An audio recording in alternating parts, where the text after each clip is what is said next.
নমস্কাৰ, মই জিন্তু। মোৰ ইউটিউব চেনেললৈ আপোনালোকক পুনৰবাৰ স্বাগতম জনাইছোঁ। সোণোৱাল কছাৰীসকলৰ কথিত ভাষাত এটি কবিতা পাঠ কৰিছোঁ। ভুল ভ্ৰান্তি হ'লে মাফ কৰি দিব। যদি কবিতাটো ভাল পায় please like, comment, share and subscribe কৰি দিব। কবিতাটো মোৰ স্বৰচিত। কবিতাটোৰ নাম ৰোহিতী। আজি ৰাতিপুৱাই হাল বাব যাওঁতে ঘৰ ফালে টিককে চাই ফটা লওঁ। কিজানিবা তোক দেখি পাঙে, বহুদিন হ'ল তোক নাই দেখা ৰোহিতী। বুকুখন কিবা সপক সপক কুল, লাভ নহ'ল তোক দেখা বদলি বাপেৰকে গৰুকেইটাক খেদি অনা দেখি লওঁ।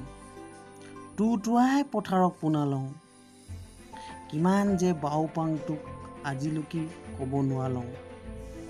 LP স্কুলৰ পৰা বাও পাং, মেট্ৰিক পাছ কৰিয়ে পঢ়িব টাউনক গলি গৈ, আগতকৈ ধুনীয়াও হলি।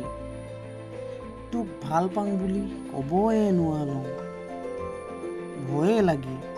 আজিকালি চবৰে বয়ফ্ৰেণ্ড নাকি এটা বুকিং থাকিয়ে বুচি। মোৰ টাউনত থকা আঁতৰি কুচি, তথাপিতো তাই এটা মাৰি চাম। কিজানিবা মোক একচেপ্ট কৰিয়ে। বহুদিন দেখা নাই ৰোহিতী, বুকুখন কিবা উদং উদং লাগি যায়।